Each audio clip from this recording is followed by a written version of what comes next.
work session. Mr. City Manager, meeting follow-up.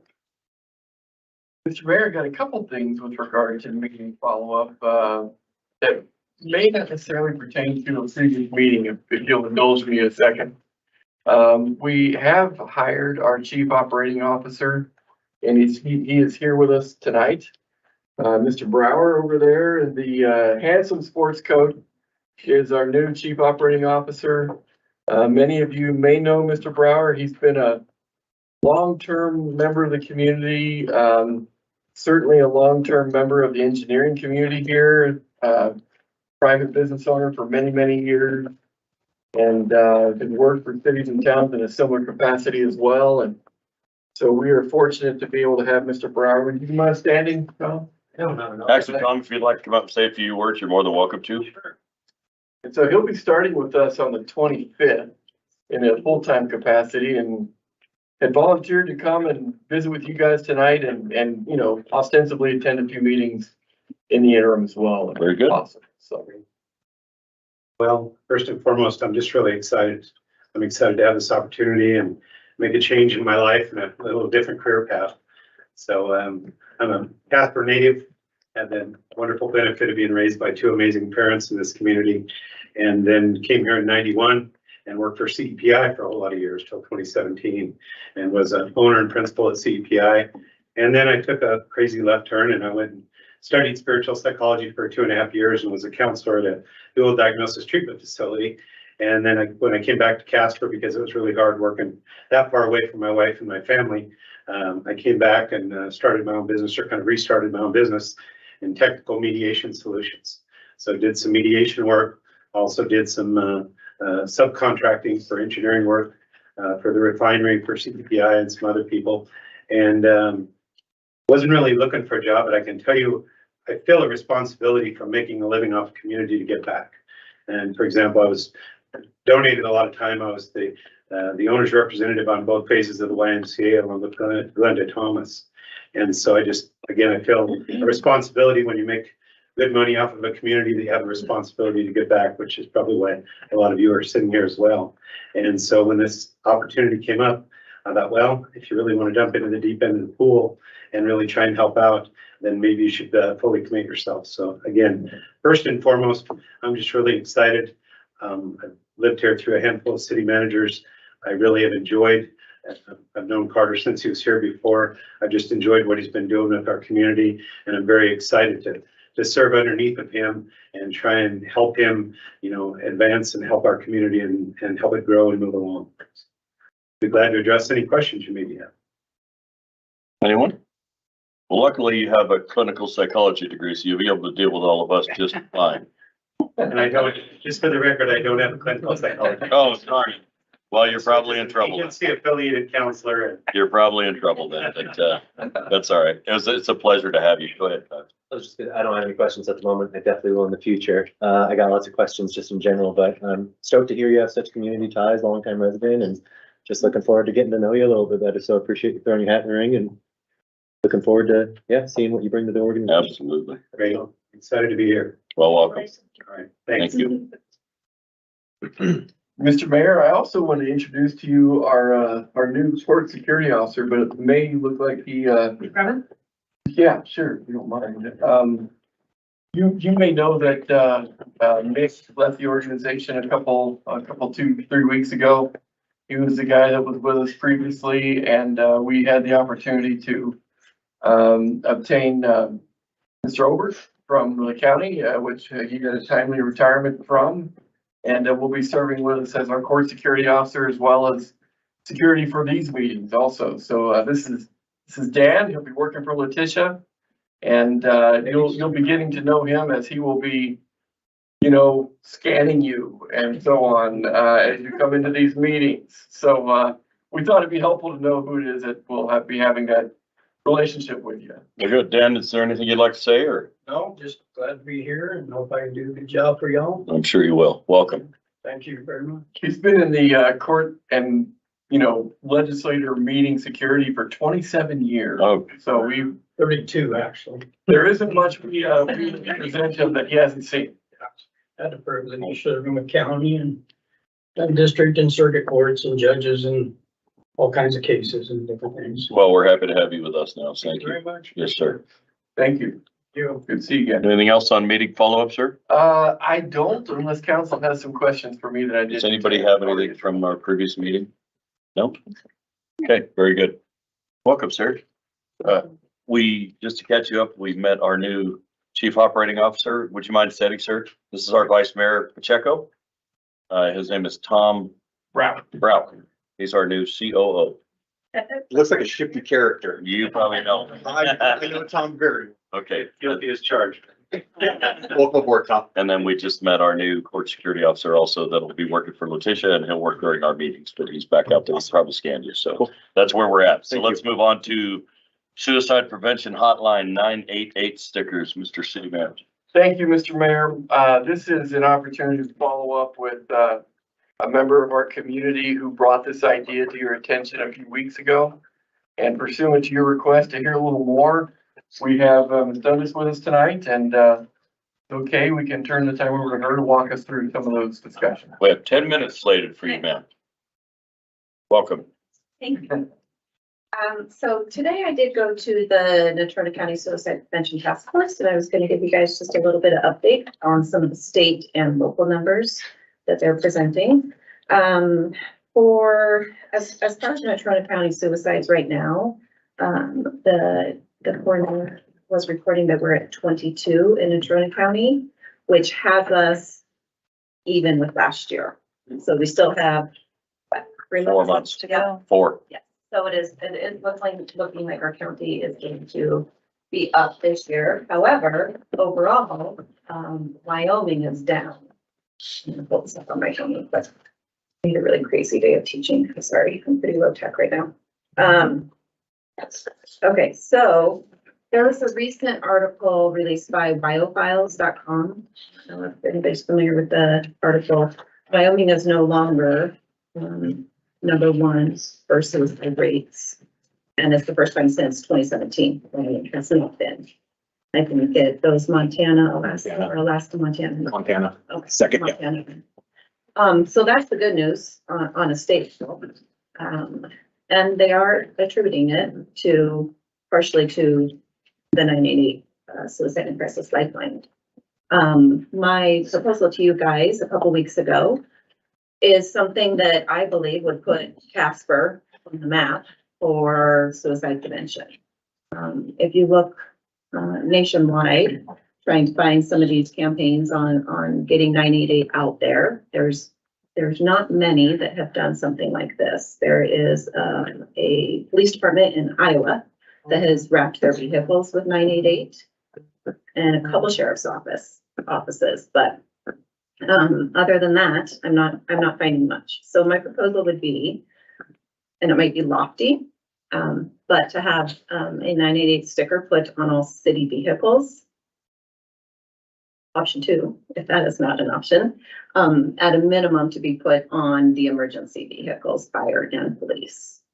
I did talk to Chief McPeters about, the quality of stickers that they would want, and we don't want something that is going to weather. Ideally, in my perfect world, they would be wraps. And I know that might not be realistic. However, I told you I worked with the Natrona County Suicide Prevention Task Force, and we are willing to fund this. Even if you would approve wraps, we would be willing to find the funding for that. So. Do we have a slot slated to discuss this? Some of the issues are going to be putting stickers on all the vehicles. Of course, we have our 311, we have 211, we have 811, we have 911, we have 988. And so I know from a city standpoint, once we start allowing one, you pretty much have to allow everything. And next thing you know, we're driving around cars with stickers all over them. And so I think we're going to have a work session and work this out through legal and through the council's taste for it. I don't necessarily like the idea of having it on all city vehicles because of the reason I just slated, but I do like the idea of having it on our emergency vehicles because those, go ahead. Oh, no, when you're. No, I'm just throwing out ideas like she is, but please. Yeah, so I'm 100% behind this. I think this is very good. 988 has changed the landscape, not only for the state of Wyoming, but for the country, in a lot of ways. So I think that's great. And so I think if we could look at a path forward for at least at the very minimum, we can't do all city vehicles, emergency vehicles. I just had a meeting today with the crisis response work group that I'm in, and had the conversation about, resources and tangible things that we can do to get those out there for people, whether it's those that are in crisis, and having those. And I think this is I think it would be a very impactful thing for our community to be able to do something like that. So I know the chief would probably be supportive of it. So Can we get a work session designed around having legal looking into this and finding out what that looks like before we make any kind of a decision? Yeah, Mr. Mayor, and I think you're hitting the nail on the head. The challenge that we have in a variety of applications of requests of this nature is where do we draw the line in terms of making our vehicles sort of nonprofit billboards? And I realize that is sort of an extreme representation of the proposal that's in front of us tonight. And I'm not suggesting that this would get us down that road necessarily, but council will have to, express some line in the sand, as it were, pertaining to the endorsement of nonprofits. We get that all the time with regard to the website, and they're all extremely good causes and hard to say no to, without a doubt. And so that would be the request that I would have is, where do we draw that line, and how do we decide the winners from the losers, so to speak? Well, in fact, when we chose to become a Donate for Life city, one of their requirements was that their Donate for Life had to be on the city website, which is we can't do because we don't allow nonprofit advertising on the city website. And so I don't know that it's cost us our Donate for Life yet, but we told them we can't do that. So I know we have drawn some lines, but you had another. yeah, so I think the difference is, I think we certainly can't be putting every nonprofit on there. I think this is a crisis response initiative that I think we can take as a stand as a city to say, look, we know that people that are going to be getting from the fire department to the police department are getting crisis response type things, or they're going to see these things. I think it's a crisis response. It's not a nonprofit that we are advertising, but it's a crisis response initiative that we are showing that we are trying to impact suicide prevention.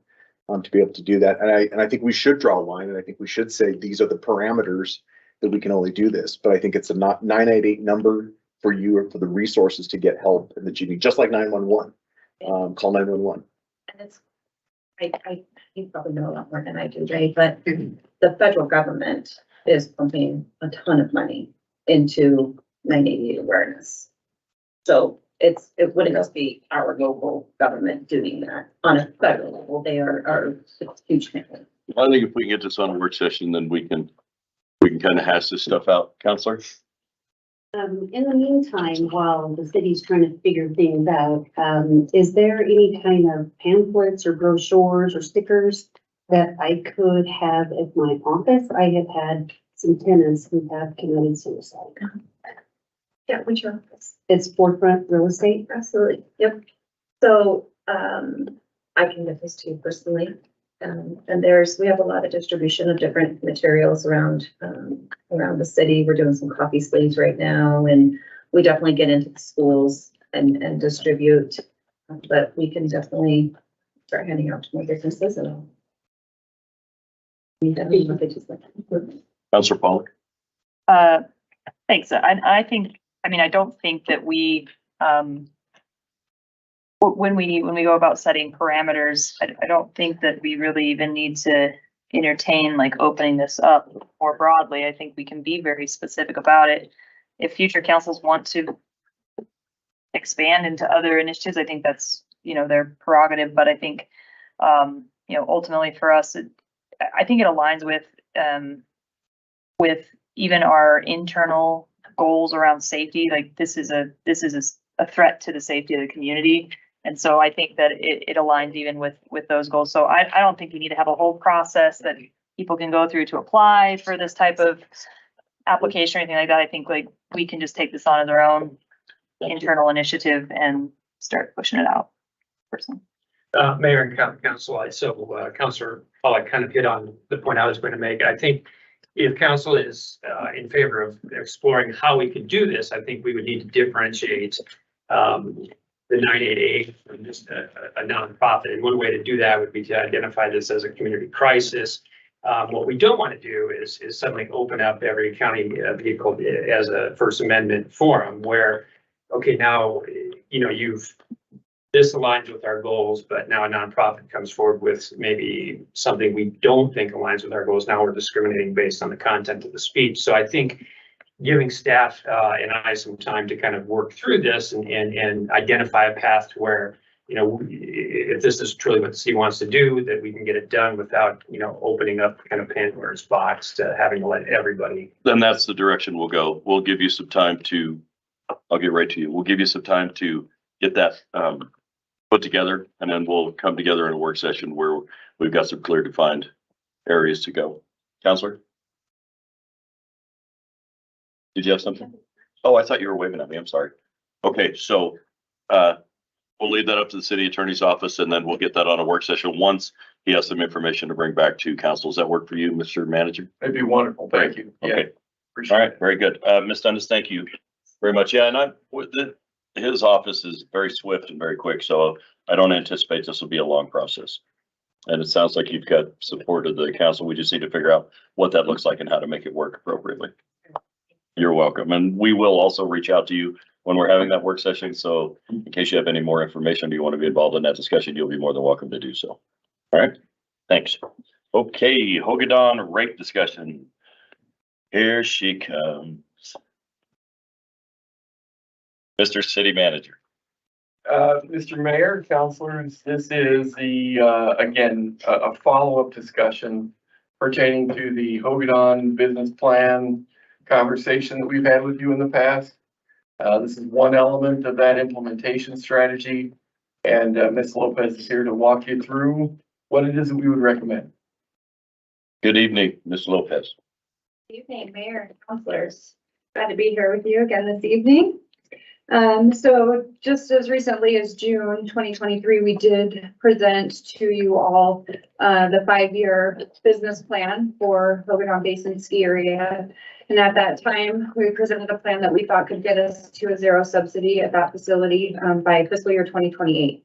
And of course, that included some fairly aggressive investment in things like a ski lift. But it also included some other strategies that we are working to employ. One of them being evaluating our rates and making increases as that seemed appropriate.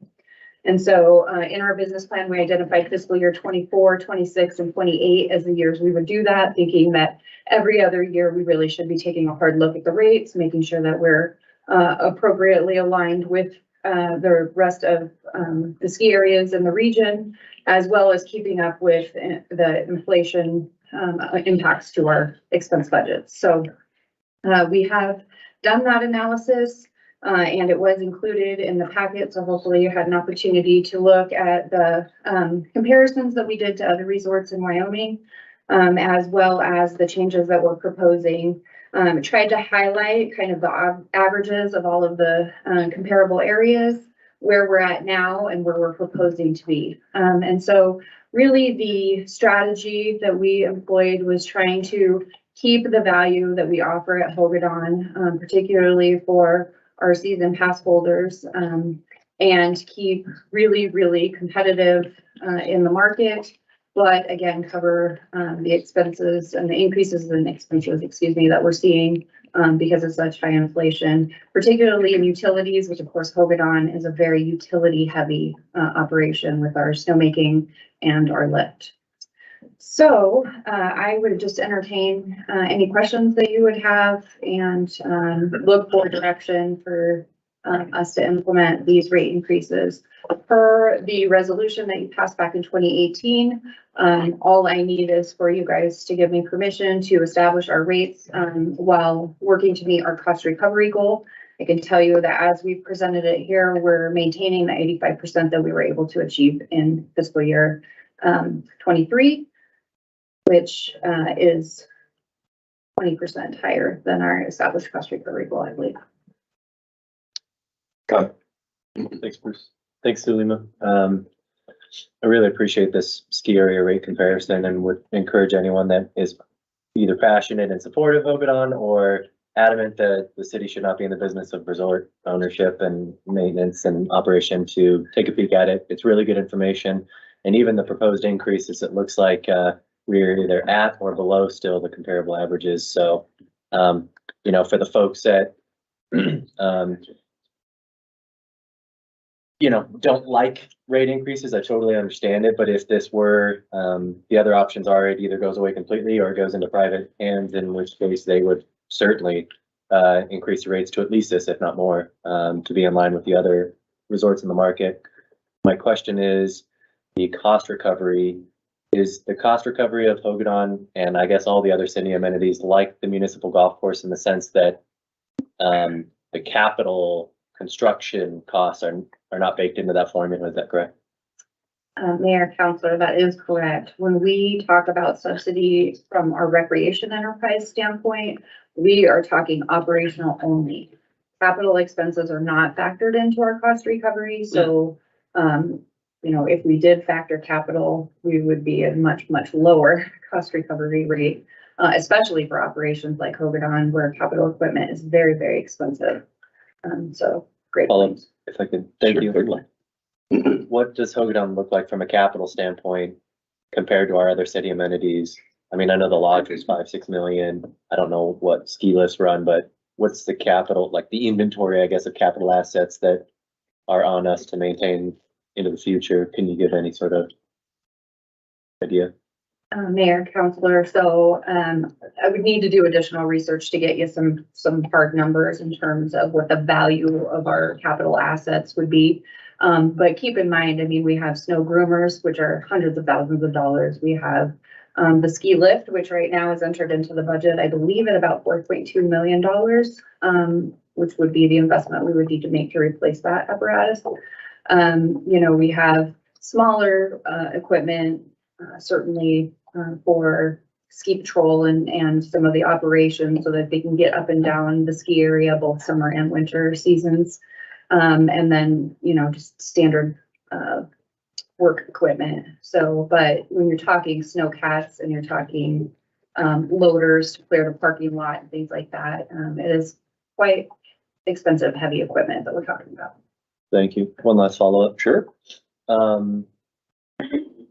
Is it, so I totally agree with what you've proposed this evening. I'm in support of it. And I really appreciate your efforts to reach cost recovery, you know, revenue neutral status for all of our amenities. So totally in support of this. I wonder, is it a possibility of us to I don't know if list for sale is the right word, but is there any way for us to open up Ogadon to accept offers from private management groups? You know, if they wanted to purchase all the assets and take over operations, are we able to open that up at all or entertain offers, or what does that look like? Mr. Mayor, you mind if I tackle that one? By all means, sir. Unless you wanted to. Please. I certainly can too. We have absolutely not had any conversations about posting the facility for sale. Council certainly always has that option to consider, but indeed, we've just never really gotten that sense that council wanted to go down that road, even for discussion purposes. And so that or any other facilities that you're going to be hearing about in more detail here in upcoming meetings, it has really just not hit our radar in that regard. Well, in addition, I would add that it would be practically impossible to get it sold, considered the amount of capital investment it takes to own it. You wouldn't find a buyer. I don't believe anywhere. But go ahead, Kyle. Steve can go up and monopolize it. Go ahead, sir. Oh, I was gonna say, basically, in the state of these smaller ski areas, you had White Pine, which was over out of Pinedale. I believe it's closed now. Antelope Butte has been on again, off again. Meadowlark, the same thing. So all of these that have been private, small, little community ski areas have not been able to survive as a standalone for-profit entity. So basically what you're doing is if we were to try to sell it, somebody is gonna buy it for the land and the ski area is gonna go away. That's what it really boils down to. And it'd be very And- similar to most things that we subsidize. The event center couldn't stand on its own. Yeah. But the money that it brings our community is worth having it. Same with the ski resort, same with our rec center. Our rec center couldn't stand alone. Not to the demographic of people and what we could charge to utilize it. So there are certain things as a city that we provide for our constituents, and this just happens to be one of those. But go ahead, Kyle. Thank you. I'll get you. On that point, the event center, in my independent research, it does seem to be that these large, event centers are always operated by municipalities at a loss. And so in order to keep those assets, it does sound like it's pretty much the norm across the country that a municipality owns and operates those at a subsidy. The ski lodges, in my independent research, has been a lot more difficult for me to nail down as far as what across the country, how many of these are owned privately or ran by small community nonprofits or otherwise. I know Wyoming, we have some maybe community nonprofits that are running a couple of them privately, but I guess to me, I would personally be open to, again, I don't know if it is listing it for sale or what, but on the condition that they purchase it and the intent is to run it as a ski resort. And if for some reason they couldn't make that pencil out and, couldn't make it work in the long term, it would revert ownership back to the city. I'd be curious to have that conversation. Again, maybe there's lots of good reasons not to, but if it is so capital intensive, I certainly want us working towards cost recovery, but the fact of the matter is there's tens of millions of dollars, at least $10 million of capital assets up there that at some point are going to need, the lodge was just recently rebuilt 6 years ago, so we won't have to worry about that for a while, but we're gonna have to eventually come up with $4 to $5 million to replace the ski lift. And so I would certainly be open to having that conversation, or at least learning more, developing my perspective a little bit further on that point. So I understand exactly where you're coming from. It wasn't very long ago that I went to the city manager and I looked at the scale, and I'm getting off the subject just a little bit here, but with our golf course, our municipal golf course, 27 holes, we have 4 golf courses in this community. We are over golf course. The study said that something's got to give. We need property for housing. I'm like, why are we operating a golf course? And I don't think we should be. There's already private courses here and the Three Crowns is public and Paradise Valley and you got Country Club. And I'm like, that land is premium land for housing developments. Well, why are we doing this? And I got shot down, and which is fine. But I would much rather see that go before I'd rather see Hogadon go, just because if we get rid of Hogadon, there is no other alternative for that particular area. But the golf course, there's 3 other ones they can use. So anyway, hang on. Go ahead, Jenna. Well, I have a lot of that, but not A lot of a lot of what you just said. But my question was more along the lines of, I don't know, how many senior passes do we have that are like 70 plus? Do you kind of know, like a general ballpark, how many we give out every year when they were free? Mayor, Counselor, I would say less than 5. I'd say less Referring to than Randy 10 for sure. Norvell. Less than 10 for sure. Is that what you said?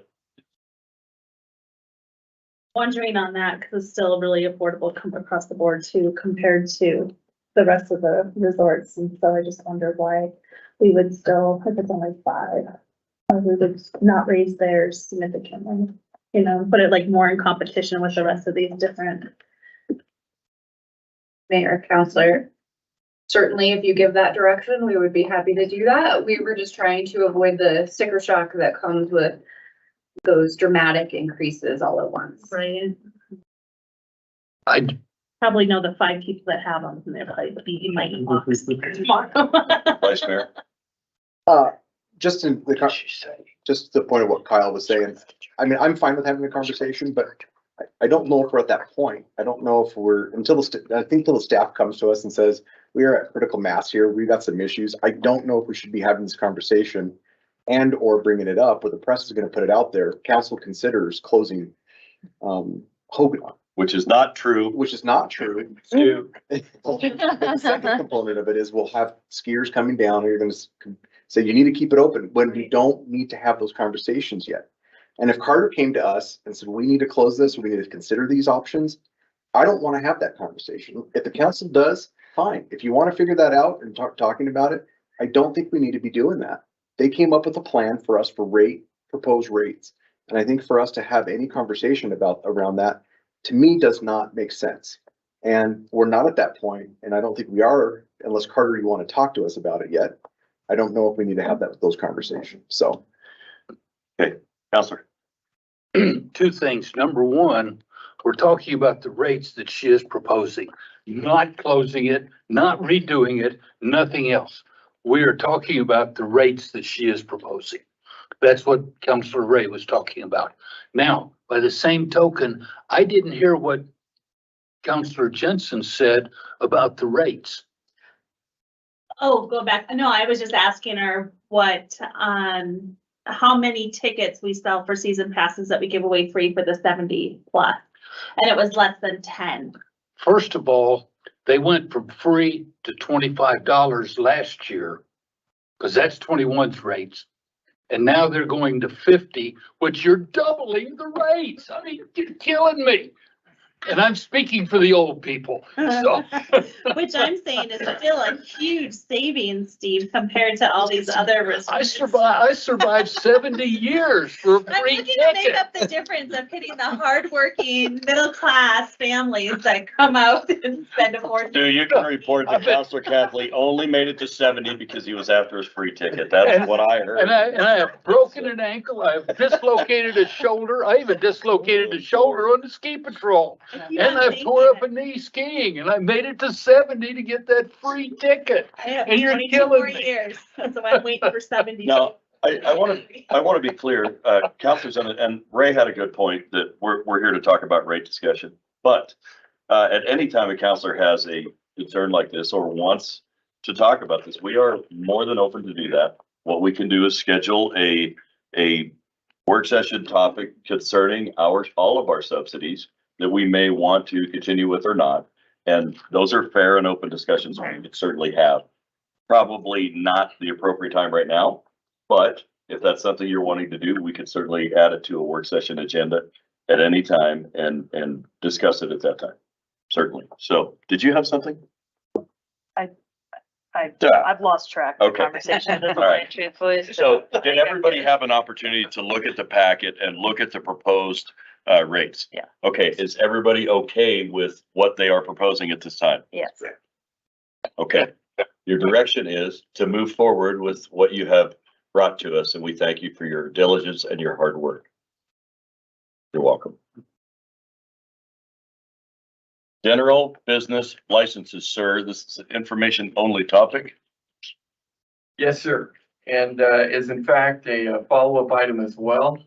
A couple of you have asked questions about our history, as it were, with respect to general business licenses and what it is that we do with regard to our current practices or the few businesses that we do license, which, as you'll find, has been by legislative fiat more than sort of a broad sweeping program that we've never had. And as a matter of fact, it feels like, and it sounds like, based on the research that we've done, and we may need to do more research, who knows, but it sounds like a vast minority of communities in Wyoming, in fact, I think only one actually, has a general application type business license from the city perspective. And so, but our point here tonight really was just to give you a feel for what it is that we do now, what it is that we have found out by way of research and so forth, and perhaps maybe some of the risks that council might entertain if indeed you were to pursue a general broad-based business license within the community. And so if I could, Your Honor, turn some time over to Fleur to walk us through a lot of that detail. and we can do our best to entertain any questions you might have there. Sure, Floor. Thank you. Welcome. We can get you a stool to stand on if necessary. Would you like to ask? Huh? Thank you. Your Honor, members of council, this is Carla Mills Latch, our licensing specialist. I asked her to join me for any questions you may have. So as you may have seen in the memo, the city currently has a whole host of licenses that we do ask people to fill out and that we license. So currently, community development does all of our contractor licensing, general contractor licensing, as well as building permits. Down in the clerk's office, we have about 40 business licenses, which includes our health licenses and business licenses. So you saw in the memo, there was a long list, including junk dealers, body art, swimming pools, restaurants, and then business licenses. We have itinerant merchants, junk dealers, vehicles for hire, including the licensing of the drivers. So there's a lot of licenses we currently do. And we also do mobile vendor parking permits. And at the time that we did the mobile vendor parking permits, some of you were on council at that time, we also had a license just for mobile vendors, which we've since removed. Now, the county and state also has some licenses which we use to go for some of our other permits. For example, the mobile vendor parking, a few years ago, we did away with our general license for mobile vendors when we were instituting the parking permit because we had complaints from some of the entities that there was a lot of overkill with them having to go through the county and the state and then also get a license from us and then get a parking permit on top of that. So at that time, we got rid of that one. We've also added since that time, we've added licensing for our massage therapists and the businesses. And that was based on the massage therapists coming in and asking us for those licenses. So I think the city has a kind of history of trying to listen to what the businesses are requesting and trying to work with them to make it work for everybody and for us. So we do use some of the counties and the state's licenses. So while we don't have a general business license, we do have this long list of licenses. So we can have a pretty good feel of what's going on in addition to the liquor licensing that we are currently doing as well. And at this time, if you have any questions, be happy to answer those. Counselor? So are you guys, for the licenses, are you doing like, I'm not gonna say health, but is it like safety? It's, I guess I don't understand why you've got the massage therapists, but not, say like a hair and nail salon or where you just get your nails and feet done. And so it's, I guess in my mind is this, that I've gone to some of those places. They're kind of icky and people are always saying how they give them fungus and all these other things. But so nobody's inspecting those. There's no permit, there's no license, there's no nothing, but they can harm the public. So how do we deal with those things? Your Honor, so some of those, like, as I said, massage therapy, they came in, they asked us, and their background for asking for it was more along the lines of, they wanted to make sure that the massage therapists were qualified. So they wanted us to look at what examinations they'd done, what studies they'd done to make sure it was a legitimate business. And so we looked at all of that. We had a committee that was formed to try and develop that license. For the other entities that you mentioned, a lot of those are licensed, but by the county, and so they go through that health. And so there are health requirements that they have to go through. I'm not sure what their inspection schedule is or how they qualify, but they do have to get that certification that says, you know, they have a license. And they do have to get, a lot of those have to get gray slips from the county. And so some of those we use for ours. For example, the gray slip for the mobile vendor, we use that to say that they've been inspected. Our fire does inspect some of our ones. And they do it also for the gray slip, I believe, for the county. And so that's why it's just a case of trying to streamline it. All of ours are available online. And so we're just trying to streamline by using what the county has and then using what we have, but trying not to double up. Right, okay, so for massage therapists, he's gonna love this one. So we have a few places that say that they're a massage, whatever, but they're not coming to get a license, and they're really not a massage parlor. How do we get, I don't know, like, I used to manage one, and they did not have a permit or a license or anything. So is it mandatory for anybody who says that they're a massage therapist to get a permit or a license? Your Honor, Counselor, yes. It is mandatory within city limits to have that license for the therapist as well as the whole business. So we generate a list of all the ones that are licensed as well as the therapist, and that goes to PD, and they do check those. So if somebody calls in or they see a new one that's popped up and they don't see it on their list, they can come to us and they can say, hey, I have this one, to you? They'll confer with us quite often and we'll say, no, we don't. They'll go in and have a visit with them. Sometimes they don't know what they were supposed to, or sometimes it's just something they need to look into further. Okay.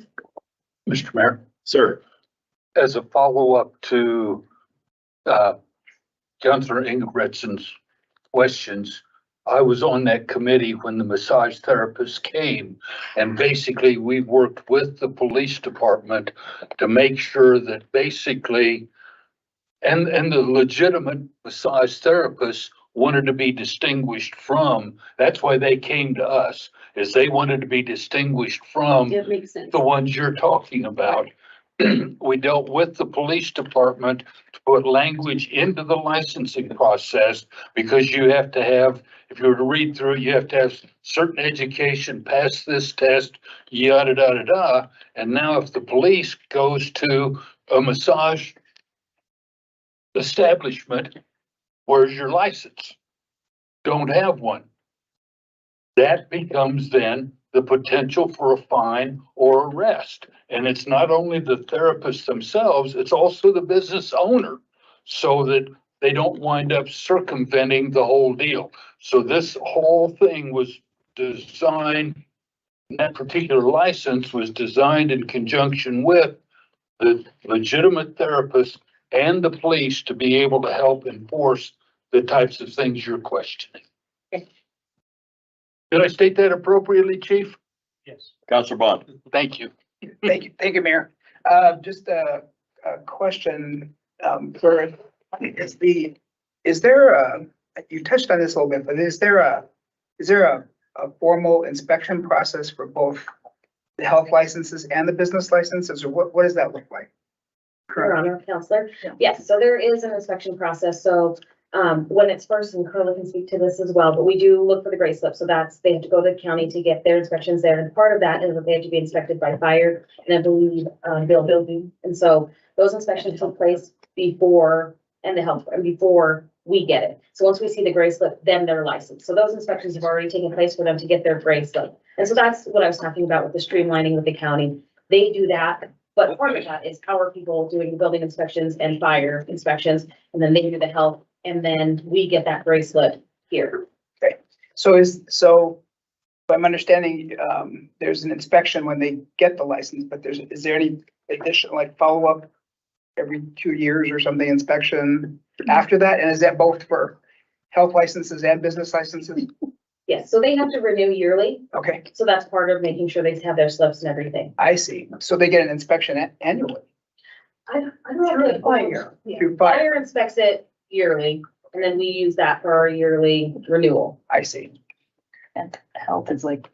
And I'm assuming it's just a redundancy thing. We just don't need to, Health department. they don't need to have 3 licenses that are all doing the same thing, right? Okay. So that's why we're doing it that way. All right, any other questions for Fleur or Carla, who spoke so much? I notice when people stand up there and don't say anything, we don't usually let them get away with that, Carla, so so you've got to say something before we can let you sit down. All right, that'll work. Okay. Mayor, I have one for Carla. Go ahead. Okay, Carla. Maybe, or you can defer to Fleur. Are these, I think you kind of touched on this as well. Are these licenses, both health and business, are those, in your opinion, are they fairly in line with other municipalities in the state in terms of the type of licensing they do? Your Honor, in my opinion, yes. I have actually been speaking with Laramie recently, and they're trying to kind of mirror what we do. Thank you. Very good. Thank you, ladies, Carla got very it. much. Thank you. Any other questions for them? Sorry. No? Okay, thank you very much. All right, we're just whizzing, man. I like it. Budget amendment number 1, FY 24.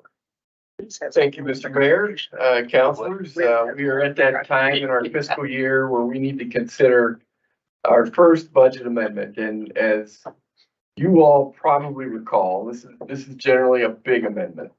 Although this particular amendment is less than the one you approved last year at this time, it does, involve a lot of rolling over capital dollars so that we can continue our projects and get those completed. And typically, those are the projects that we have in some state of being underway and just didn't complete in the previous year. So when you look at a $51 million amendment, you are safe to assume, and by virtue of the fact that you read your memos and so on, that the vast lion's share of that $51 million is just that capital rollover so we can keep our projects moving. However, as you might imagine, Jill is way more detailed than what I just provided you, and she would love to visit with you about this further and be sure that you're comfortable so that when we approve this, or at least consider it on a formal basis, you will have the bulk of the detail that you need to move it forward. Ms. Johnson, if you please. Be able to see. Mayor and councilors, thank you for having me this evening. As the city manager has already mentioned, this is budget amendment 1. We do this every year. We do have a few new requests in this budget amendment. We have about $1.5 million of new requests. Now, the nice thing about that is we have a bunch of revenue that we are going to offset those expenses with as well. So while we have new expenses, we also have new revenue in the amount of about $1.3 million. So the big portion of that is going to be our $1 million ARPA grant that we received for the wastewater treatment plant. So we just need the authority to spend it. The net of those two numbers is about $172,000. So it's fairly small. The rest of this is, as the city manager has already suggested, $50 million of this is projects which have already been approved in the prior year. They are in various stages of being completed. There is a lot of capital equipment and vehicles which are taking a very long time to get in. So again, we have all of these in progress. We just need to roll those funds forward. That's really all I've got, unless you guys have some questions. Counselor? Thanks, Bruce. Thanks, Jill, for the information. I was curious, the project carryovers, 45 million, that's essentially the equivalent of our entire capital project or our capital budget this year. Is that typical, or could you provide some context about my worry? And we've had past discussions about this, is we're allocating more money to streets, for instance.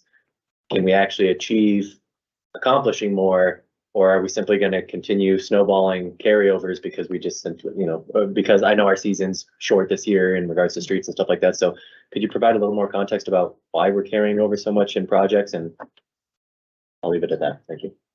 Of course, I will try to do what I can. All right. The streets projects, of course, as you're aware, we start those at the beginning of the spring, and we work as hard as we can to get as much done as we can. Again, there is some projects that we can't either get completed because we're missing materials or we're being delayed with design or something like that. So those are the projects that we are carrying forward. Most of the time, we're not carrying forward the same projects. I mean, we've completed the projects that we carried forward last year, and now we've started some at the end of the year, and we're carrying those forward into the next one. So they are continually changing. Most of the time, we are not carrying the same ones forward. It is similar to what we carried forward last year as far as projects go. If you look at our carryover from last year, we actually displayed it a little bit different, but the dollars are the same. So whether we called it a contract or a purchase order or a project, they're all the same, and we are rolling those forward. Well, just as an example, Midwest Avenue is a perfect example. Those monies have been allocated. We've already approved it, but we're waiting on federal approval in order to be able to put it down. So the money just sits there waiting on the feds to say, okay, go ahead. And then we can finally undertake that work. But it's a lot of just little nuances like that. So, did anybody else have questions for Miss Jill? Sir? The one thing that I wanted to mention, and I think it was actually Carter that mentioned it, is that basically of the large number, only, first of all, only 1.5 million of it is new spending. But Carter mentioned that basically this budget amendment is smaller than last year, which then says that basically we are working our way through those carryovers, trying to reduce the amount of carryovers we get.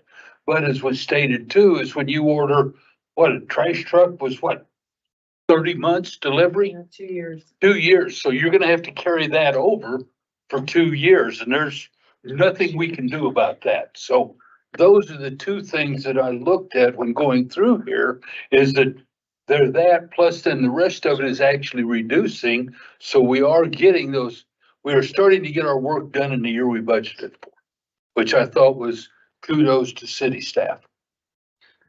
Counselor Engelbretson, my apologies. So when I had looked at this, kind of along the lines with Kyle, except for my question is how much have we carried over from 2021?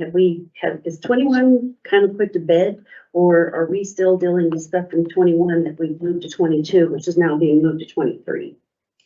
So typically, or are we still doing 2019? You know, is really what I'm asking, like how far back are we moving and keep moving forward? And I appreciate your comment. We typically try not to carry things forward for many years.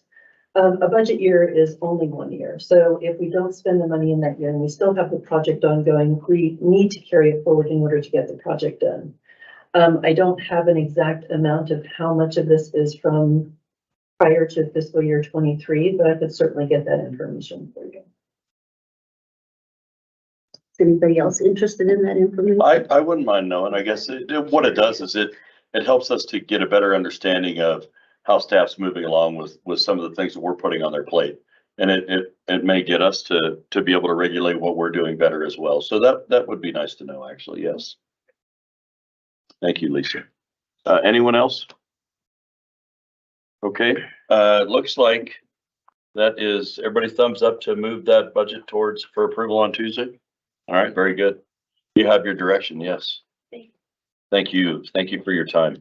And Jill, if you wouldn't mind getting us that info, you can send it in the form of an email or go through Carter's office if you want. But I think there's a few of us that would like to see that information. That'd be great. Thank you. Okay, let's move on to WHAM resolutions, sir. Thank you, Mr. Mayor. You're welcome. Councilors. You all know that the legislative process at the state level is very nuanced, and in terms of WHAM's involvement, has a lot of steps and a lot of opportunities for engagement involvement at the city level and with the city of Casper in particular. Back in the summer, during the summer conference in June, WHAM visited with the members and passed a legislative agenda. We have since showed you those resolutions, and tonight we wanted to open the opportunity for any of those discussion points that you'd like to bring forward tonight. And we also have a couple ideas that we'd like to get your blessing for as well, in addition to what it is that we have gleaned from WHAM's efforts. Jolene has helped us with that quite a bit to this point, and would be happy to walk you through some of that detail, and certainly get your feedback on some of the other newer items that we'd like to run by you as well. Mrs. Martinez, welcome. I miss not seeing you every day. I just want you to know that. It's not seeing you too, Mayor. Thank you. Thank you. So WHAM came back, I believe, Counselor Inga Bretsky, Counselor Gamroth, and I don't know who else attended. Counselor Kathy, were you there? At the summer convention? I think it was just us. Just, so they're probably familiar because they participated in what WHAM resolutions came forward. But there were 7 that came forward from WHAM that we are presenting here tonight to say, does council want staff to advocate with WHAM and the rest of the municipalities across the state on the 7 that we're talking about? Allowing municipalities to, with small systems, and limited populations, to subsidize their water and sewer, to assess liens and assessments to recover municipal expenses for abating nuisance and dangerous buildings, allowing a real estate transfer tax, stimulating action on workforce housing, amending state statute to set fees for liquor licenses at a fair market value, granting municipalities authority to condemn abandoned property on private real property, and setting records retention policy. Those are the 7 that everybody agreed to that came forward from WHAM at their meeting, and that we're asking, does council authorize staff to work on these, or does anyone to take off of this list that you do not want Casper staff to advocate on behalf? Counselor Ingebretson. I can adamantly say without a shadow of doubt, I am fully against this transfer tax. And so, and I'll explain why. Most of the state does not have the money that Jackson, Wyoming has. And so Jackson, Wyoming is really going to be the only community that's going to benefit. The rest of the state, it's going to harm. And so when you have people who are struggling and then they can't buy a house, all this does is increase an additional percentage on houses. So they were trying to do a real estate transfer tax of $1 million and over, which I think everybody is fine with. But what they've been trying to do is just do a blanket transfer tax. So even if you're trying to buy a $150,000 house, it's just adding that much more onto the purchase price. And right now, the real estate market is, it's literally not moving. And so this is only going to just completely stall it out completely and preventing people from being able to purchase a property. Honestly, I would rather see the legislatures pass something to where it's illegal to ship their prisoners and problems into another county versus doing something like this. Counselor Gamroth. Thank you, Bruce. And my guess is we were gonna get to that point, right? Is that you, I think, to say on that? It's next on. Okay, I will allow you that opportunity and then ask questions on that later. I was trying to find it, the language of the real estate transfer tax. My belief was that it was above $1 million. Do you have, can anybody confirm that? They're in the packet, so let's. Oh, it's in the packet? I'm sorry. They've done it multiple different times. Who's they? The legislatures. Okay. And so it's been promoted from Jackson forever. So Jackson continues to respond, but they started off just wanting a blanket just for any sale. And so I think that the legislatures last year brought it up, that was $1 million and over. So mayor, councilors, there is not a limit on here, it's just general. A resolution supporting a real estate transfer tax. So for the sake of discussion, since we're on that, Counselor Ingebretson is adamantly opposed. Go ahead. Because I want to address that one before we move on to another one.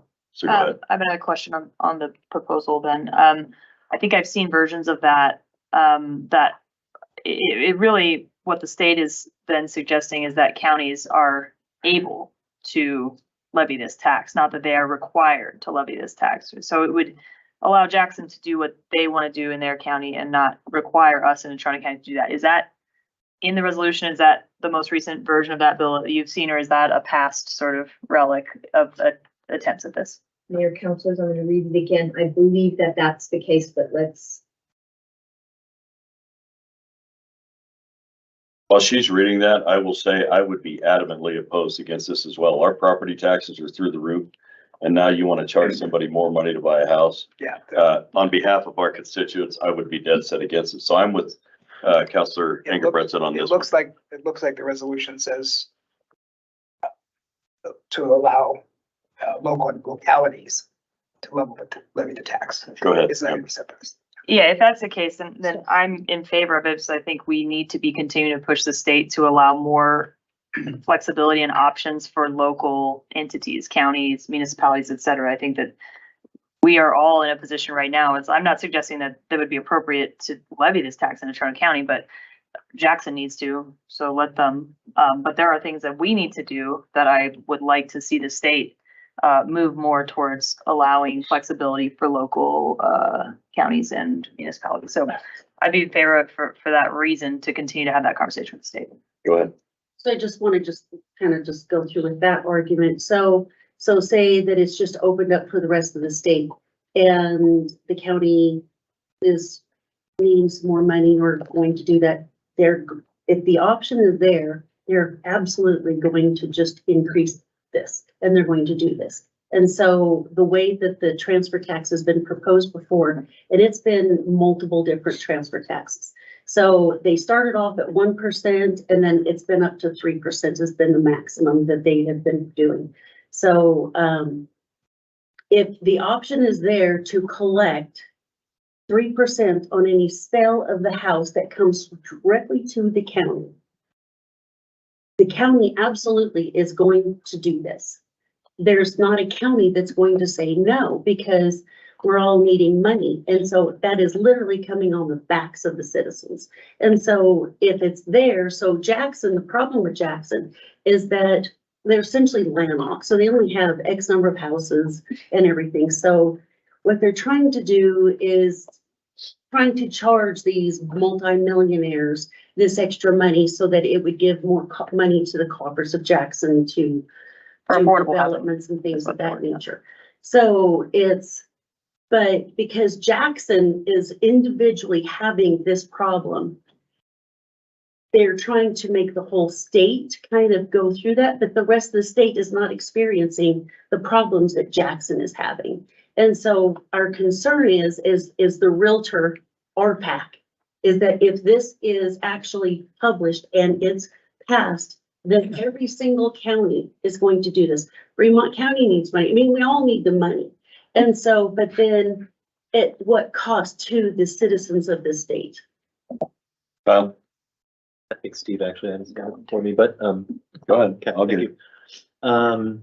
I think Did you have a follow-up? in line with, what Councillor Pollack was saying, you know, we have been fighting, you know, the state legislature to have, we're very bound, our hands are tied to, you know, generate our own revenue and, you know, what's the phrase, the government that governs best governs closest to home.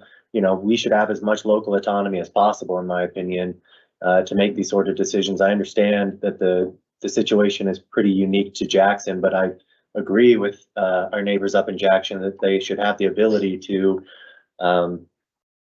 you know, levy this tax up there for all of these people that they're not, you know, Wyoming citizens. They're it's the highest income disparity in the country up in Jackson Hole right now. It's these people from out of state that want to get the Wyoming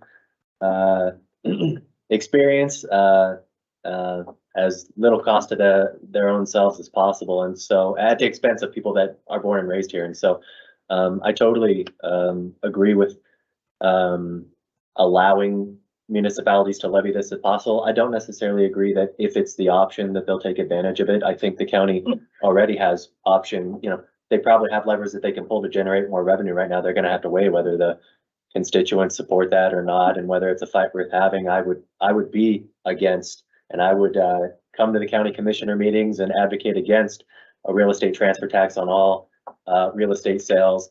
But I do think, especially in Jackson and potentially a lot of other areas around the state, to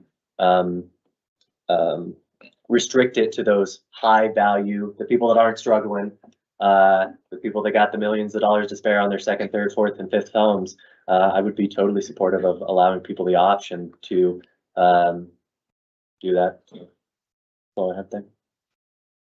Couple of things. Number one, I am solely against this. Couple of reasons. Number one, the people made the money. Just because they made the money doesn't mean they have to go out and be taxed. They have worked hard for it. Maybe they were smarter than the rest of us. You can do whatever you want, but I've been there. People laugh at me, oh, how can you afford that Corvette? I busted my ass for 70 years. I saved my money, and now you want to tax my house? No, that's not gonna happen.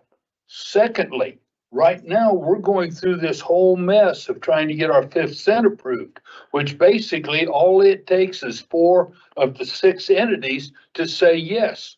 So now, even though we may not want it, Midwest, Edgerton, Bar None, Mills, and Evansville want it, we're gonna have a property tax here, and there's not a damn thing the 60,000 residents of Casper can do about it. The 8,000 of everybody else in the county will force that on us. That's something else to be thinking about. That is not protecting our constituents. I'm gonna go to Ray next, but please, and then Amber, but please keep in mind that this is, by us, whatever we decide here tonight is not law. That's not what's gonna happen. All this is doing is giving Wham a little more, saying, hey, we're supporting what you're doing, because this has to go through the legislative process and everything else. So go ahead, sir.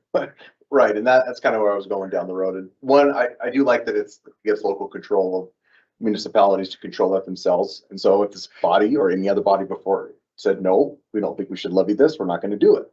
So that gives us local control, which I'm always in support of local control.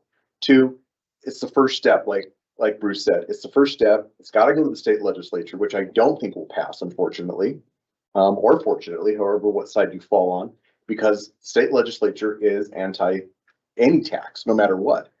My final point being, though, is that I don't know, this is a continued conversation about the economic diversity of the state of Wyoming and how we're going to continue to produce income and revenue for the state. That's the long-term conversation that we're going to continue to be having about supporting that and supporting the economies of our municipalities. So we can say no taxes, no taxes. Well, then tell me how you're going to pay for the roads. How are you going to pay for those things? You got to have those conversations. Those are hard conversations to have. But the point that I'm making is it's local control, but this is one step, and the chances of it getting through the state legislature are probably slim to none. Agreed. Go ahead. Yeah, thanks. And because of what Ray says, and for me, like, I don't think we really have to get into the weeds. We haven't seen a draft yet, so we don't know exactly what the language will be, exactly what the parameters will be. I have opinions as well. I think it should be, on the first million and a half, whatever should be exempted. That conversation is going to go round and round. But so the details are less important to me. It's hard for us to say on the things that are important to our community, like, we want local control on this stuff, and have that conversation with the legislature, and then turn around and say, like, but not on this one. We don't want Jackson to be able to do this because we're scared that it might happen here too. So to me, like, the issue of local control is so important, and a conversation that needs to continue to happen in the legislature. We need to beat that drum as hard as we can every session. That, like, it doesn't make sense to me for us to be like, we're not, but not local control here, because then I feel like it undermines our argument every other time we try to make it at the legislature. So ultimately, like, Natrona County would need to have this conversation if it ever passed, right? Which is a long, long stretch. Like, Natrona County would need to have the conversation here about the practicality of it here. But I think, like, the broader issue is getting the legislature to loosen up its grip on some of the levers and allow counties and municipalities to pull them for themselves. I just have a question. So is there a caveat or anything that before we go in and just, can we go through and say, like, we would accept the real estate transfer tax if it was more like last year, like $1 million and over, and then kind of, so then the city council would in full back, something like that. Is that a possibility, or do you just have to just blanket, just say, yes, we support all of these? Mayor, councilors, I'm going to defer to Carter. He sits on the executive team for WHAM. Is that correct? Mr. Mayor, and I think that's a reasonable question, Counselor.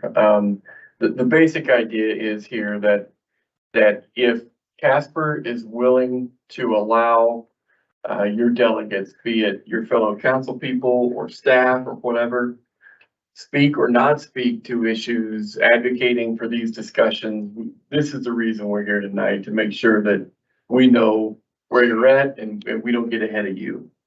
I think it's definitely true that the list you see here is really just a list of ideas and concepts that really have not been fleshed out.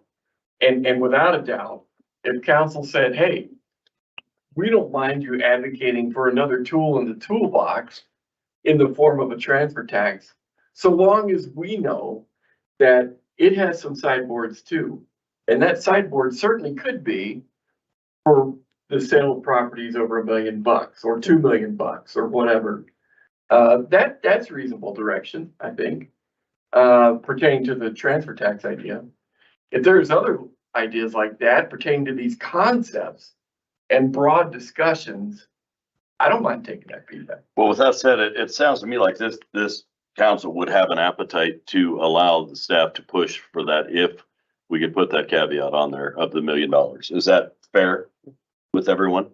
Can I add one Yeah, thing? please. Everyone but Steve, apparently.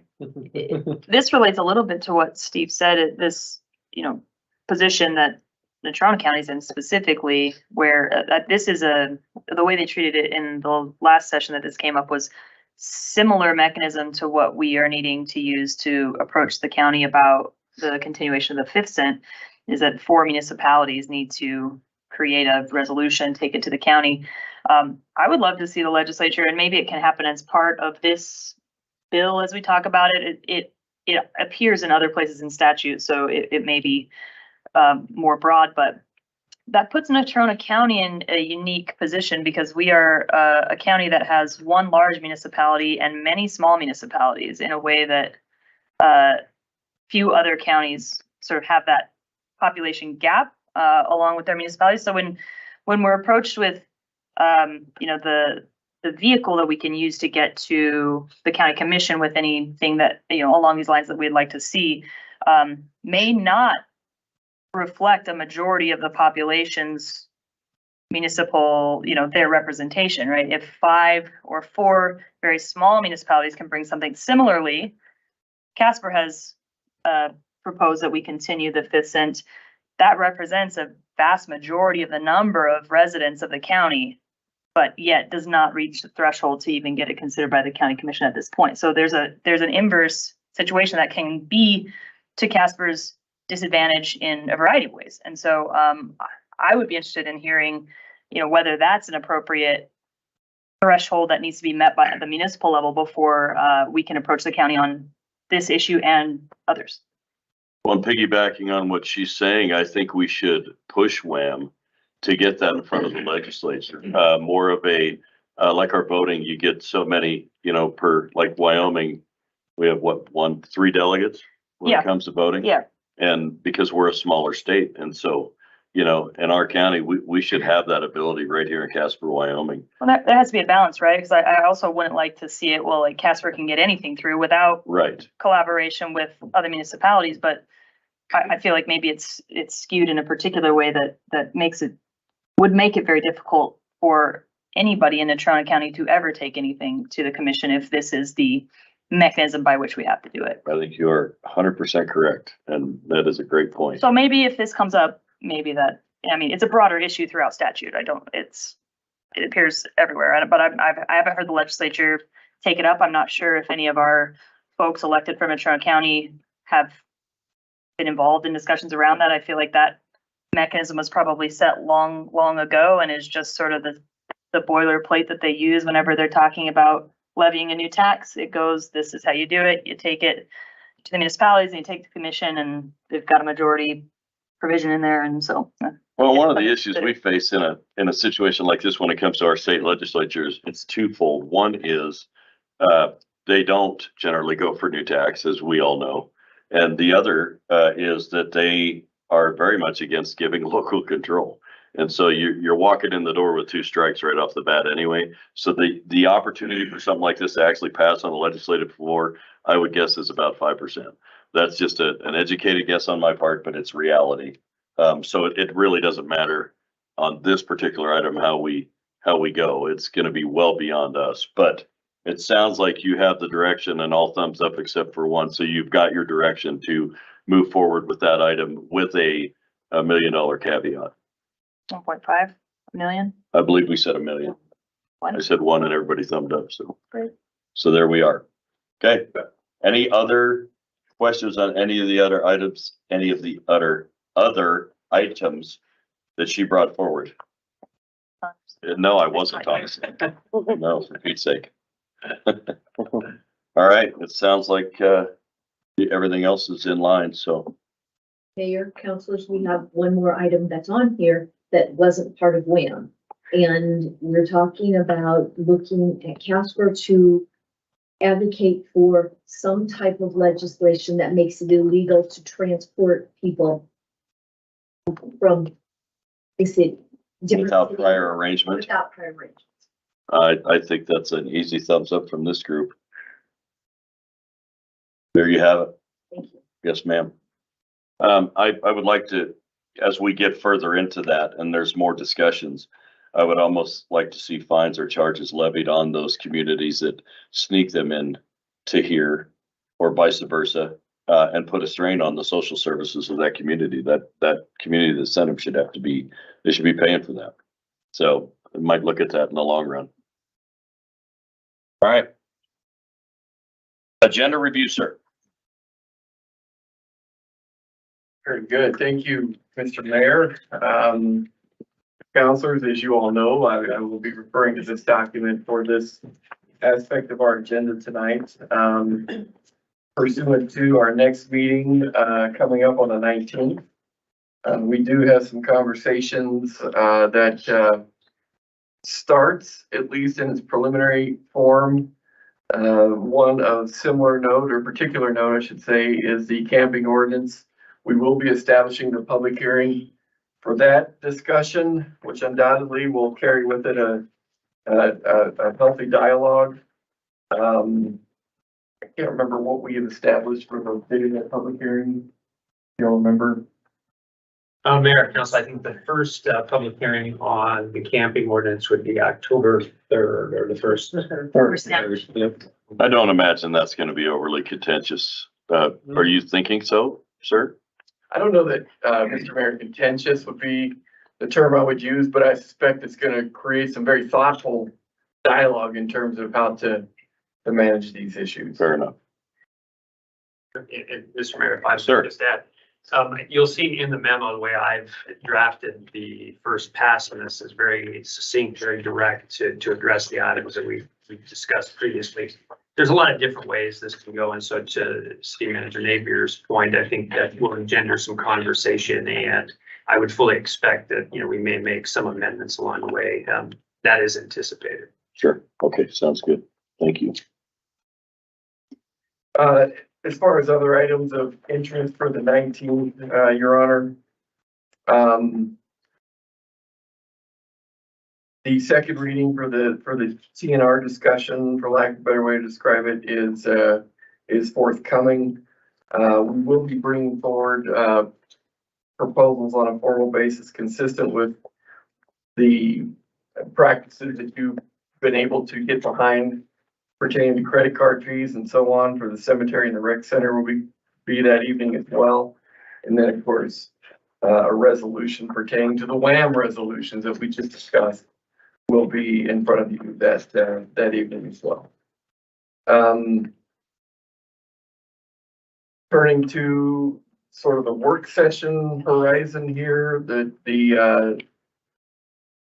pardon me, the 26th is our next horizon, work session coming up, and you can see there what items we would have you to be thinking about leading up to that discussion opportunity.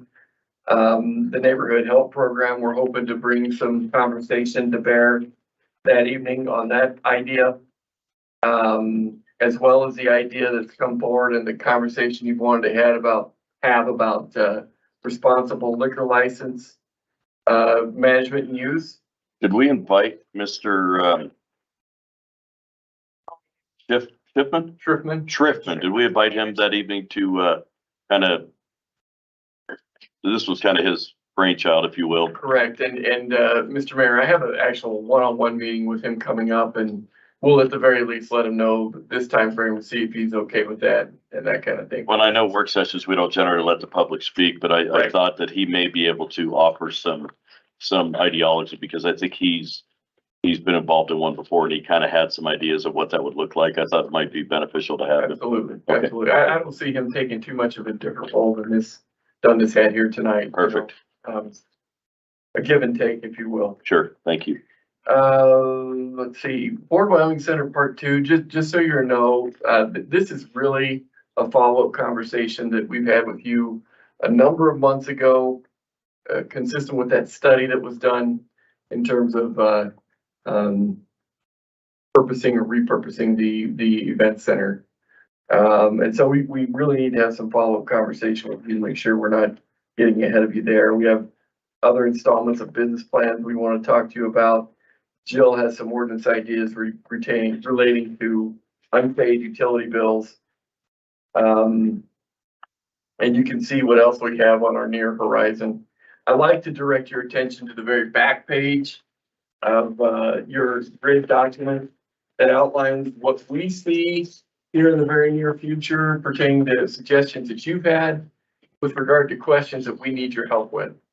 On the back, entitled Future Agenda Items, so that you can see what's out there in case we're missing something, or you'd like to entertain some other discussions that perhaps we haven't quite captured. If I may, sir, I think we should add a subsidy conversation somewhere in the not in the near future, but just in the future, so that we can have a little more of a discussion about those subsidies, what they look like. Sounds like there's some interest there, so we probably ought to get it on the horizon. Anything else? Excuse me? Subsidy for what? No talking about our subsidies like Kyle brought up, like the golf course, like Hogadon, things like that. If we want to have a discussion about them, I think we should do that in a work session setting. Can you give more detail about? What exactly? Yeah, I mean, I feel like we have gotten a lot of information on the subsidies themselves. So are we talking about like the subsidy properties and whether or not the city should retain them? Yes. Is that the conversation? Correct. Man, I feel like that's a lot of analysis for the staff to do on like a purely hypothetical situation. I don't think they have to do any analysis. I think it's just to have a conversation among the dais and the people on here so that everybody can kind of wrap their head around where we're at and why we do the things we do and why we have the things we have. Because apparently there are some maybe cloudiness over some of that stuff. And I think people on the dais as well as our public need to understand why we as a municipality do the things we do, why we have the things we have. I mean, how many times when something comes up like an elevator at the event center, do we get hit from the public? I don't know why the hell we have it anyway, da, da, da, da, da. And then you give them the information that it brings in $25 million a year into our community.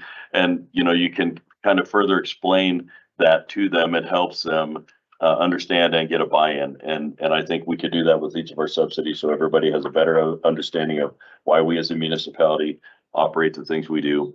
I've had people come to me before and say, why do you guys have a rec center? Why are you competing with private business like Lifetime and the YMCA? And the truth is we do that because that demographic of people that we are serving through that wouldn't have an opportunity to have those facilities if it wasn't for the municipality. It's conversations like that about our subsidies so that everybody can wrap their head around and get an understanding of why we do these things. Go ahead. Wouldn't it make more sense to maybe do this discussion closer towards budgeting of next year? Well, I don't want to cloud the budgets with it. So it's really just an information. It would be an information only thing. I don't think we're looking for direction. So I know during budgeting process, I'd hate to cloud it with all of this on top of it. Go ahead. Carter, does that give you enough information to understand what the mayor's trying to articulate as far as the subsidies and what he would like?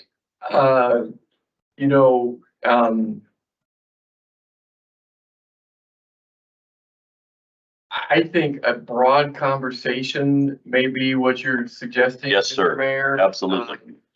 And nothing more.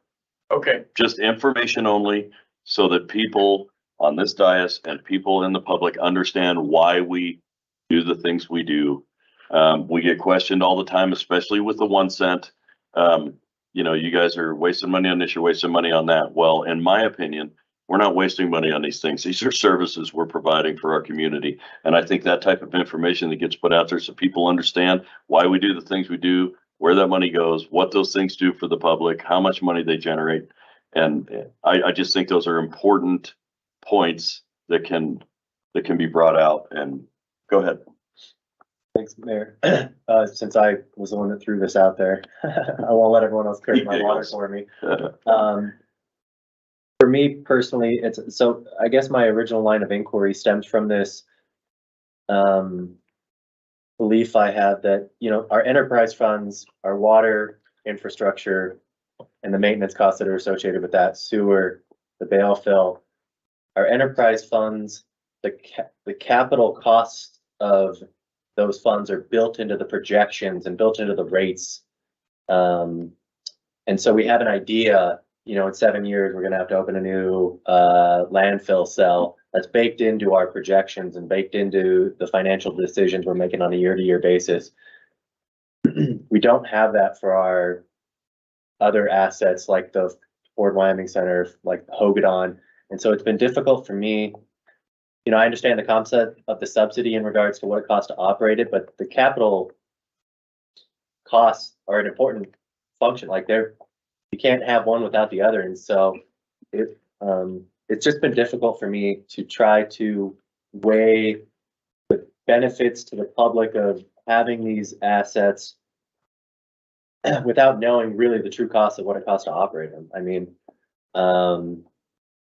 and so for me personally, that would be helpful information, like what is the true subsidy, including the cost of the capital assets, because then it makes it a lot easier to compare these amenities against each other, against the ones that are, out there privately being operated. It would just help to have a true cost of like what it costs to, Hogadon. I don't feel like I have a true cost of what it takes to carry that facility. Well, I get where he's coming from, Carter, not to give you heartburn, but I'm a businessman. I've had business people in the community say, oh, it's real nice of you to sit up there and say that your golf course is at a zero subsidy, but you just took $500,000 out of your capital reserve to buy golf carts. So it's not really at a zero subsidy, is it? And I'm like, no, I guess it isn't. So I do understand where he's coming from. We get it from the public a lot. It would just be nice to be able to just have a discussion about it and get it a little more transparent, not only for us, but for our public. I think it's important. I think we should do that. So, anything else anyone is missing on the grid? All right. Did you have anything else on agenda review, sir? No, sir. Okay, thank you. Let's go with council around the table. Councilor Bond. Thank you, Mayor. Just want to say welcome to Tom and thank you to Cindy for filling in the interview. Like, thank you to Tom. Yeah. That's right. And just update, Councilor Haskins and I met with the judge the other day. I'll take all the information. There was we did come up with a couple of some proposed dates, and I know this wasn't our primary role, but she just asked us. We met with the judge and Mr. Masterson and came up with some proposed dates that we want to run by council for an initial evaluation report to be given by John at an executive session, November 21st. Post date. And then in the interim, he would be able to meet with the judge, share his findings and so forth. And then on December 5th, bring kind of the final, again, at a second executive session, bring the final evaluation report. Does that fit within your grid and your guidelines, sir? We can make work whatever you'd like. Is everybody okay with those two dates? Okay. 21st and the 5th. Very good. Thank you, sir. Anything else? That's all. All right. Thank you, sir. Councilor Kathy. Basically, we had the police building meeting last Friday. Went over some of the costs and things like that associated with the renovation of the Casper Business Center. There was a coffee talk last Thursday morning at 7 a.m. And they introduced our new code enforcement chief building inspector, I think it was called. But anyhow, Justin is the new head that took Dan's place. And then we don't want to forget either the people that are going to the Boys and Girls Club breakfast, which is tomorrow morning at 6:30. So That's coming up. Counselor Haskins. Oh, no, I don't really have much. We did meet with the judge. They also wanted to ask permission to start sending out surveys on October 1st. And they, John did. yeah. I don't know why that would really affect us. Do you care if he sends his surveys? Well, he sends it to us. And Right. among others. He is wants to that do it under- earlier than he used to. I would like that, actually. That'd be great. Well, Because that we would are have to struggling. suggest that would be something when he comes to visit in exec to clarify. Well, he No, won't be he wants coming to do until that November October 5th. 1st. He wants to have them done by the executive in November. And then we would get the summary at the November report. Okay. I was under the impression he was coming next week to talk to you in exec. Is that not the case? Maybe he is. You're the one that has the grid. Go ahead, Fleur. Hey, man, he might not know. I don't think it's Mr. on. Masterson, probably at the beginning of the year requested when we built out the schedule, he requested to be at the September 19th meeting for executive session to discuss all of this with you and go over the timeline. He worked it backwards from where you had said you wanted everything to be at the end of the year. So he said this is the meeting he would need to be at. Okay. Following up with him to make sure he's still planning to come. I think But I you did maybe talk to should. him and so if he's planning to be here. Letitia's nodding, so it sounds like he's planning on being here. I was expecting the surveys to come out soon. Okay, so So he will be here before October. I'm assuming you have enough time to publish an executive session for him for next week. Okay, all right. Everybody okay with that? Yeah? Yeah. All right, cool, Great. cool.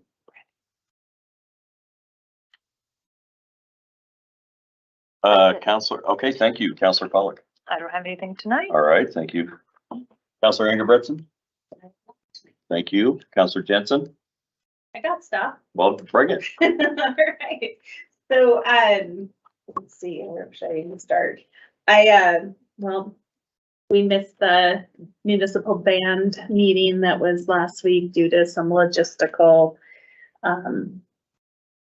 issues. Not sure how that was gonna happen and where and emails and stuff like that, so, missed that, but we're gonna catch up with the municipal band and they just went over their schedule and budget and things that they had, so we'll get filled in. I went and toured around a couple things. The Mercer House, I went and paid a visit over there and just walked through and got to see everything that they do for the city and for our community, so that was a nice visit. And the resources that they provide for us. What else? Oh, I went over to the golf course. Speaking of the golf course, it's beautiful. Just encourage people to go out and use it. They don't have much left of their season, so it is amazing and the antelope are pretty and so is the mountain view. Also, I just wanted to make note that the roads are looking amazing, specifically 2nd Street and 12th Street. I love going up and down there now. They look so good and it was nice driving on them. Also attended a DCBA, which is the Downtown Casper Business Association, meeting this morning, and they are preparing for chocolate walk and all kinds of good things coming for the holiday season. And we are prepping for the Christmas parade on the Chamber of Commerce side of things. So starting to look for themes and ideas, and then that'll be all publicly voted on through their chamber Facebook page later on. That is it. I'll see you tomorrow morning, Steve, at 6:30. Thank you, Counselor Gamros. Thanks, Mayor. Save that one.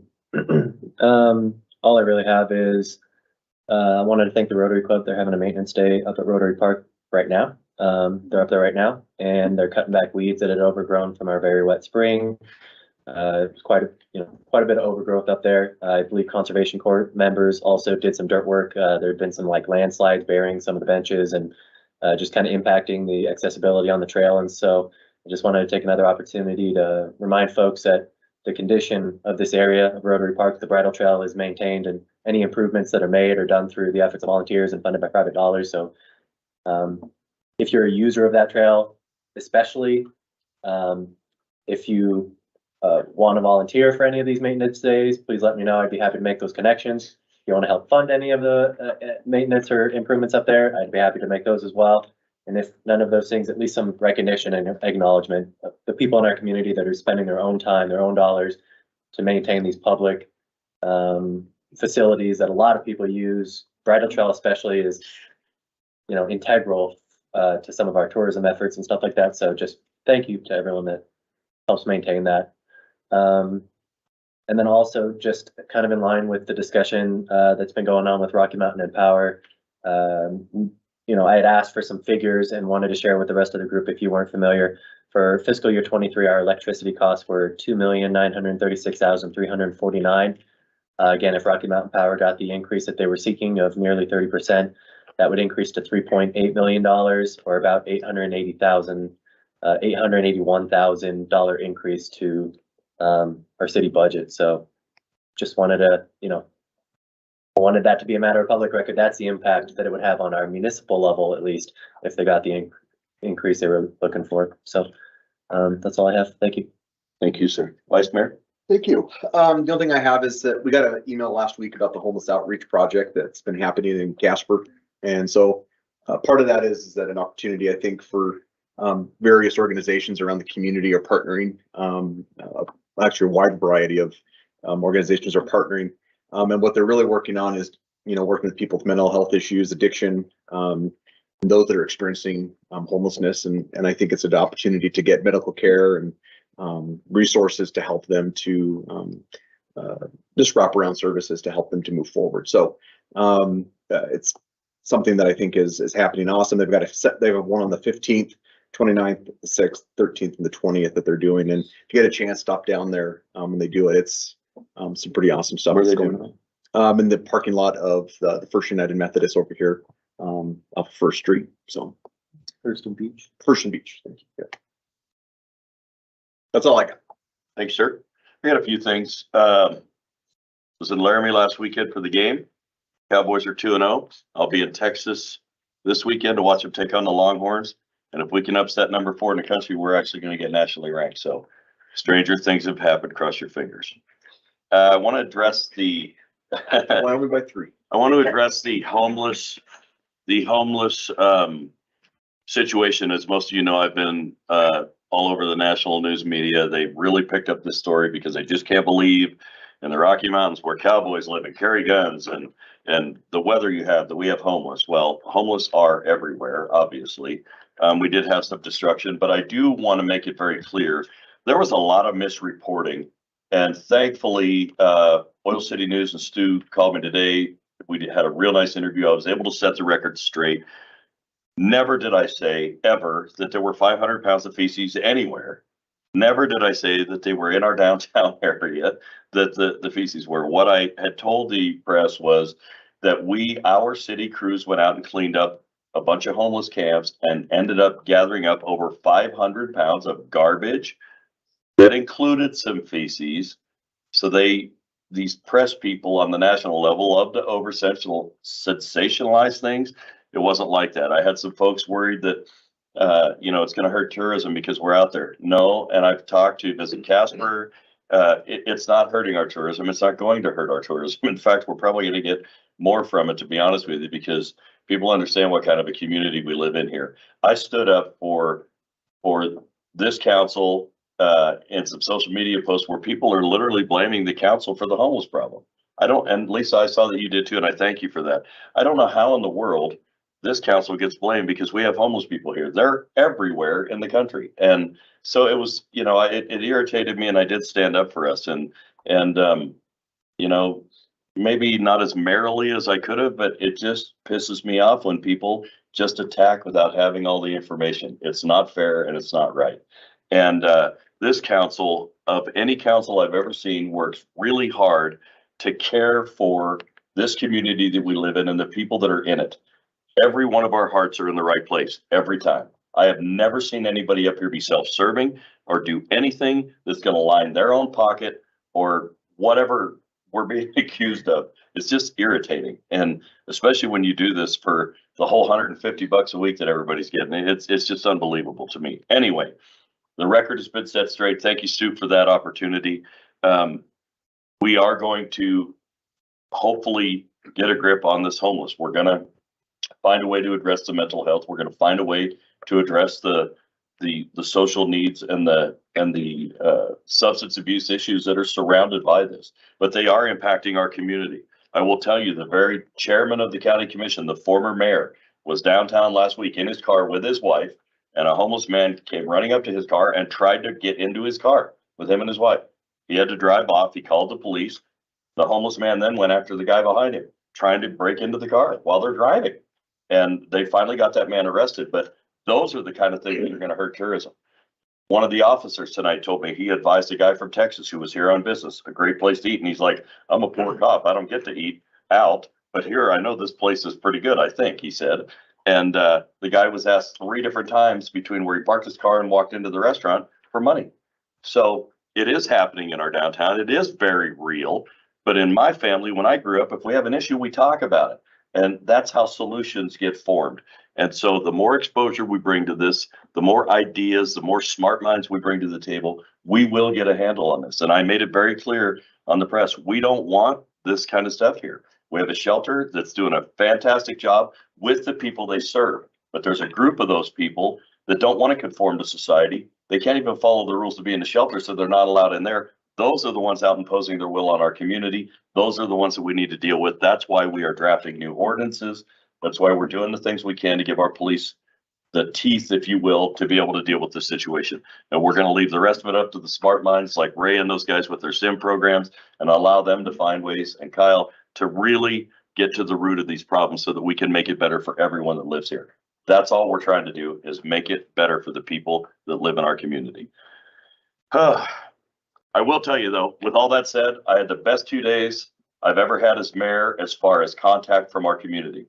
So many thanks were given to me and to this council for talking about it, for bringing it out, for addressing this, for trying to find ways to make it better. There are people that are actually liking what we're doing, and they are very complimentary. They understand the complexity of this issue, and it's been wonderful for a change to have people say, God, we appreciate the job you're doing. Keep up the good work. Let's find a solution. So, and I wanted to share that with you guys because that wasn't just for me, it was for all of us. Police building committee meeting I went to, we are trying to find ways to get that funding and get that rolling. And the chief and his group and the architects presented us with some different options that'll eventually come to council. And we'll decide what that looks like after Carter can wrap his head around it all and figure out how we can get that building moving forward. I do have tickets for the Boys and Girls Club if you need them. That is tomorrow morning at 6:30. I will be there. I'm going to introduce the Wyo Town Mayor, who will then read the proclamation.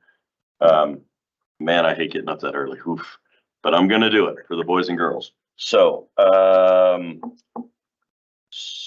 CNFR. We had our meeting yesterday. They broke records again this year. It was the best year they've ever had. The new sound system was a huge hit.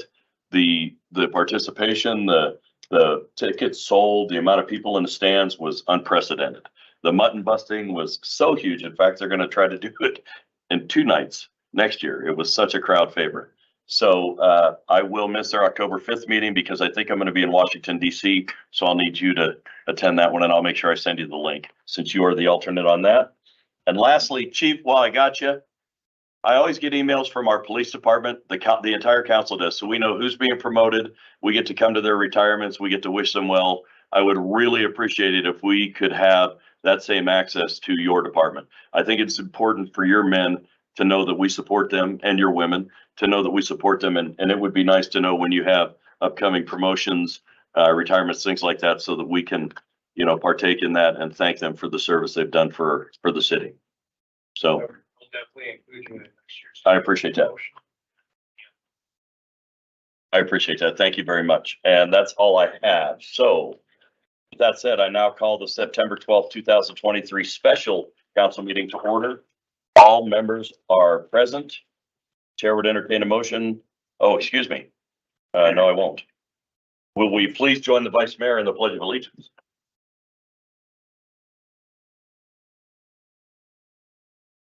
Pledge allegiance to the flag of the United States of America, to the republic for which it stands, one nation, under God, indivisible, with liberty and justice for all. Thank you. Notice of an executive session to take place at this date and during this meeting was given. We have matters to discuss regarding personnel and litigation. Therefore, the chair would entertain a motion to adjourn into executive session, and at the conclusion of that executive session to reconvene this special meeting solely for the purposes of adjournment of the special meeting. So moved. Moved by Counselor Kathy, seconded by Counselor Engelbretson. There being a majority of members present, motion to adjourn into an executive session has been moved and seconded. This motion requires a 2/3 majority of the council present. Any abstentions or nay votes? All voting aye. Aye. Please record the vote. This motion passed. You don't have to. Greater than 2/3 majority of the council present voted in favor of the motion. We are hereby adjourned into executive session. We will take a 2-minute break while we clear the room. Good. Yeah.